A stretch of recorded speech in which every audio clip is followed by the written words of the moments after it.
सतगुरु के साजे निवाजे प्यारे साध संगत जी, प्यार और सत्कार से कहना धान निरंकार जी। सतगुरु माता जी निरंकारी राजपिता जी का शुक्राना करते हुए दासी ये विचार रखने जा रही है। आप जी ये विचार प्रवान करें, अगर कोई गलती हो जाए तो क्षमा करें। साथ संगत जी, ये स्टोरी है, इस स्टोरी द्वारा हमें यही सीखने को मिला है कि जीवन में हमें हमेशा आगे बढ़ते रहना चाहिए।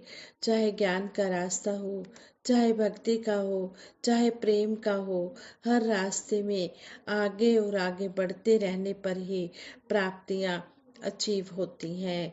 साथ संगत जी कहते हैं, एक बार स्वामी परमहंस जी के दर्शन करने के लिए एक गरीब लकड़हारा आया।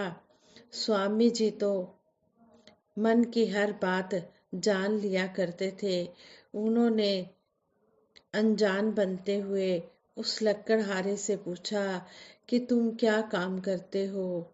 लकड़हारे ने कहा, महाराज बड़ी मुश्किल से अपना और घर वालों का गुजारा लकड़ी काट कर करता हूँ।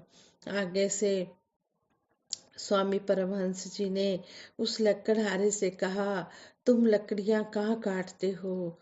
उस लकड़हारे ने कहा, जी जंगल में लकड़ियां काटता हूँ।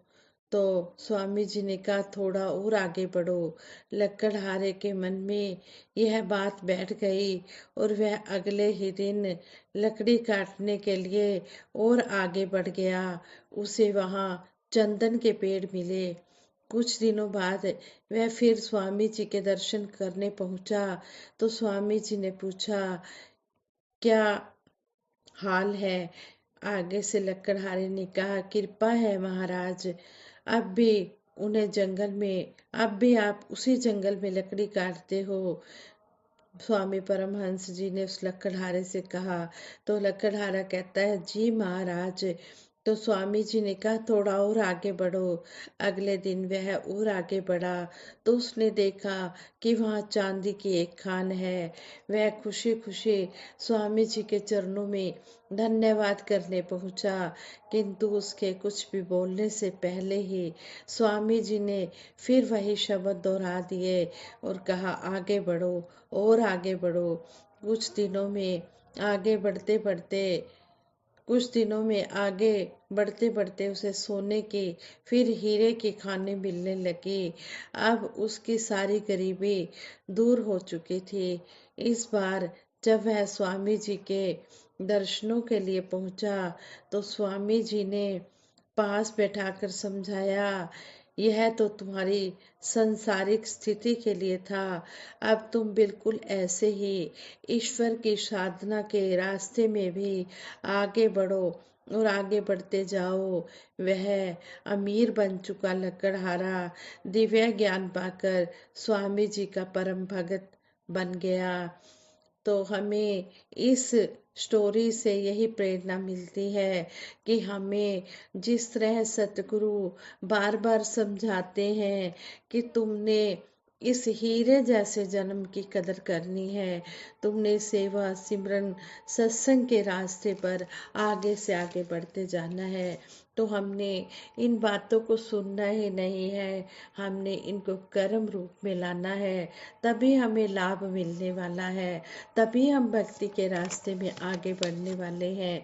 तो आगे बढ़ने से ही इंसान भक्ति के रास्ते में ऊंचाइयों को प्राप्त कर सकता है।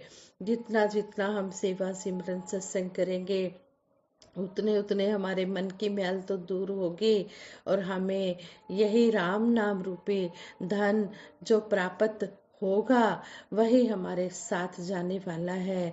बाकी दुनियावी धन दौलतें सब यही रह जानी है, साथ नाम रूपी दौलत नहीं जाना है। इसलिए कहते हैं कि खाओ खर्चो रल मिर भाई, टोट ना आवे बद्दो जाई। कि राम नाम रूपी खजाना जितना जितना हम खर्च करते चले जाएंगे, उतना उतना ही बढ़ता चला जाएगा। तो हमने इस ओर भी ध्यान देना है।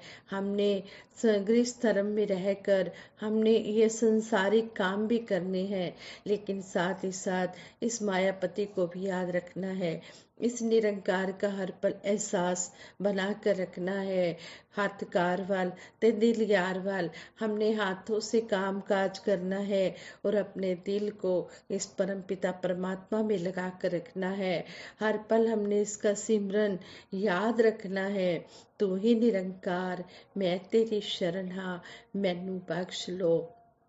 इसी तरह बाबा गुरबचन सिंह जी महाराज ने हमें माया के बारे में बताया है कि माया को हमने मानव कल्याण में लगाना है। यही हमारे लिए कल्याणकारी है। जो प्रशंसा, जो इज्जत महापुरुषों के जीवन में की जाती है, उसका ही लाभ हुआ करता है। मगर इंसान की ऐसी फितरत है कि जिस समय सच्चाई प्रकट करने के लिए कोई महापुरुष सामने आता है, उस समय वह उससे मुख मोड़ लेता है। उस वक्त वह कहता है कि जो हमारे बुजुर्ग पहले से ही मानते आ रहे हैं, करते आ रहे हैं, जिस तरह के कर्म कांड करते आ रहे हैं, हमने भी वही करना है। जबकि संसारिक कामों में हम बड़े होशियार हैं, उनमें हम नहीं मानते कि जो हमारे पेरेंट्स करते आ रहे हैं वही हम भी करें। जिस तरह हमारे बुजुर्गों में कई तो घोड़ों की सवारियां करते रहे, कुछ पैदल ही इधर उधर जाते जाते रहे, लेकिन आज हमें समय के अनुसार कारें चाहिए, एरोप्लेन चाहिए और तेज से तेज सवारी चाहिए।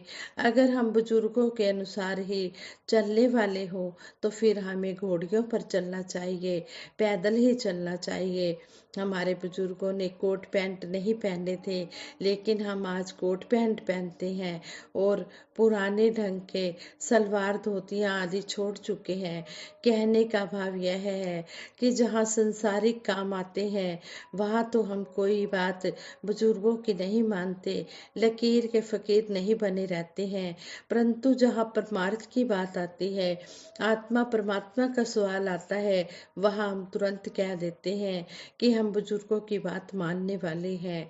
इसमें कोई दो राय नहीं कि हमने बुजुर्गों के वचनों को मानना है, क्योंकि मूल सत्य निरंकार प्रभु में तो किसी समय भी अंतर नहीं आता है।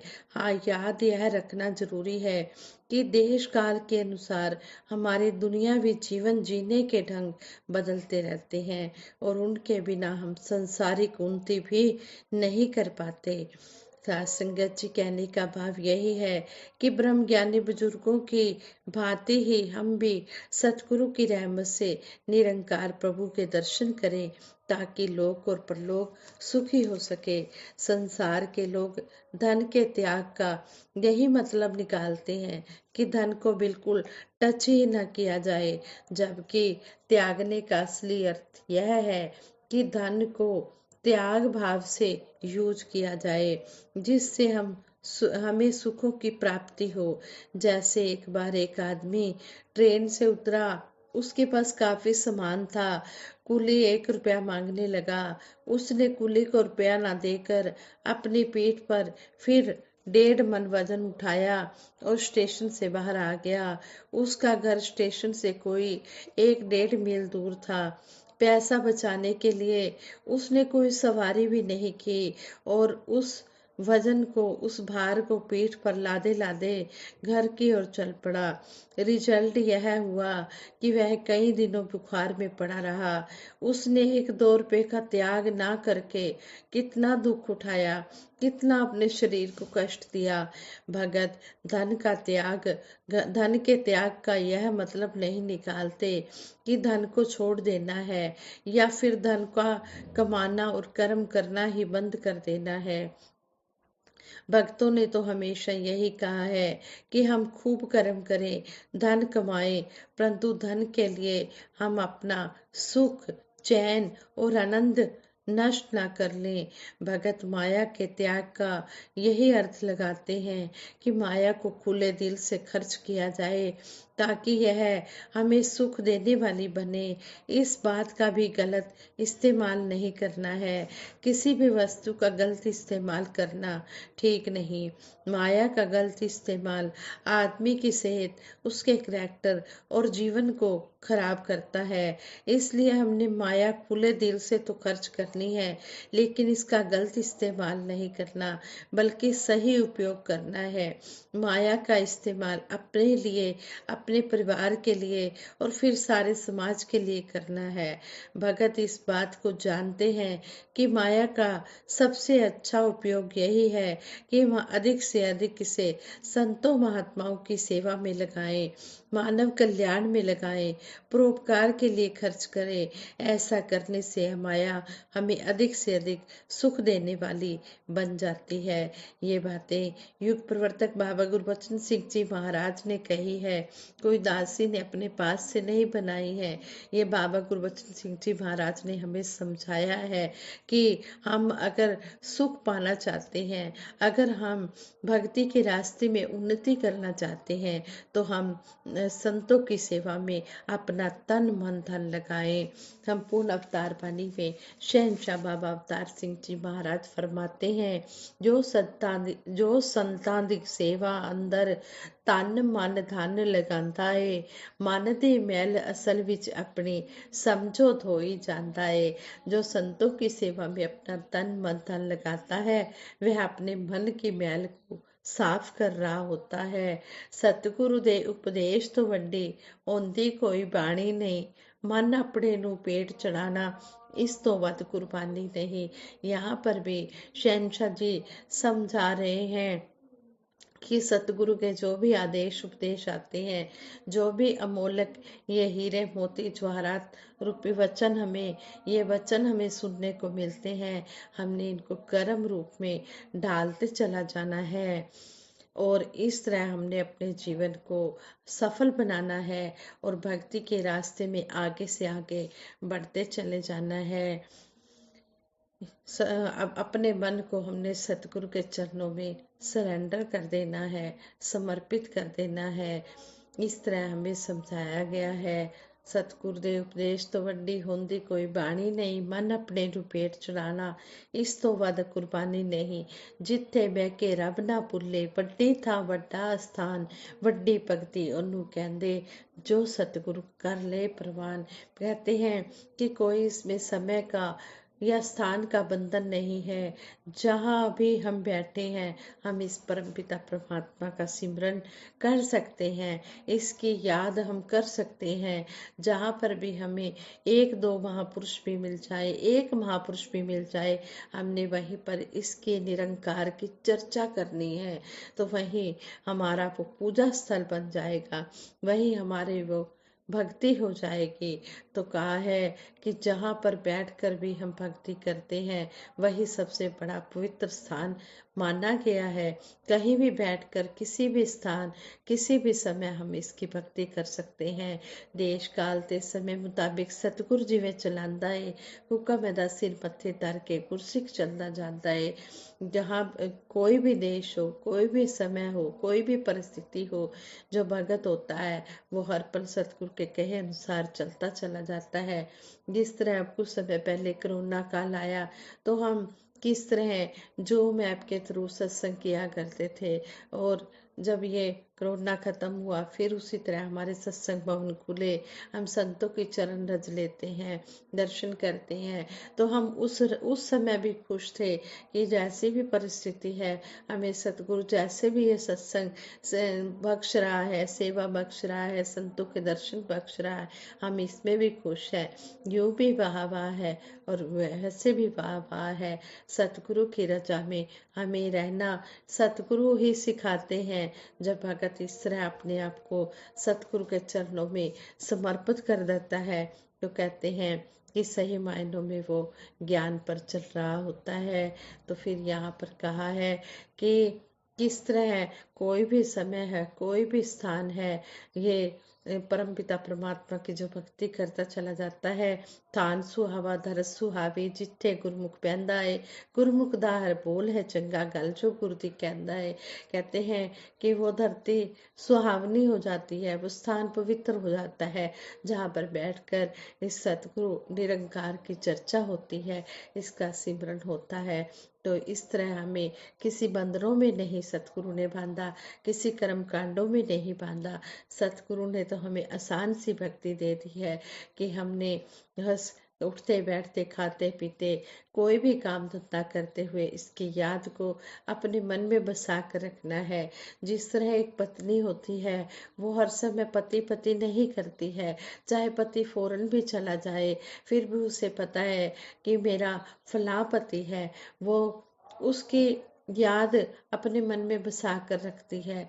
इसी तरह हमें भी पता है कि ये निरंकार जो है ये हमारी आत्मा का पति है। तो हर समय कोई ये दिखावे की भक्ति नहीं की जाती है, कोई किसी को दिखाया नहीं जाता कि हम परमात्मा को याद रख रहे हैं, और याद करने के लिए जोर भी नहीं लगाना पड़ता।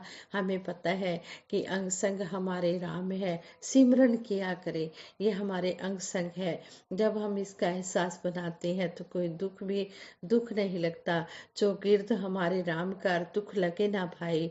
जब हमें पूरा सतगुरु भेटिया जिससे बढ़त बढ़ाई, कहते हैं कि सतगुरु ने हमें ये निरंकार दिखा दिया है और हमें बता दिया है कि भक्ति किस तरह करनी है, सिमरन किस तरह करना है। अब इस रास्ते पर हमने चलना है। अब आगे से आगे हमने बढ़ते हुए हमने तरक्की करनी है, भक्ति के रास्ते में भी तरक्की करनी है, और दुनियावी काम काज भी जो हमें सतगुरु निरंकार ने गुजरान के लिए बख्शी है, हमने इनको भी करना है। इन कामों को करते हुए हमने इस निरंकार का सिमरन भी हर पल करते रहना है। इसका सिमरन करने के लिए कोई जोर नहीं लगाना पड़ता। जब मन में निरंकार बस जाता है तो सिमरन भी अपने आप चलता चला जाता है। आओ दातार से यही आशीर्वाद मांगे, जैसा जिवे तू जिवे चलावे, सानू चलना आ जाए, तेरा कहा बादशाह सानू मनना आ जाए। कि सच्चे बादशाह तू जिस तरह हमें चलाना चाहता है हम उसी तरह चलते चले जाएं, आपकी हर बात को हम मानते चले जाएं, और ये जो सुख हमें मिल रहे हैं, जो हम भक्ति के रास्ते में बढ़ रहे हैं, ये सतगुरु की कृपा से हो रहा है। सतगुरु का शुक्राना करना हम कभी ना भूलें, हर पल इसका शुक्राना करें और आशीर्वाद इसी तरह लेते रहें, और संतों महापुरुषों की संगत करते रहें। संतों महापुरुषों के अमलीक लाल हीरे मोती रतन जवाहरात, ये वचन हम अपनी झोली में पाकर सुख पाए। साथ संगत जी, उदासी से विचार करते हुए बहुत सी गलतियां हुई होंगी, उन गलतियों के लिए क्षमा करना। साथ संगत जी, प्यार से कहना, धन निरंकार जी।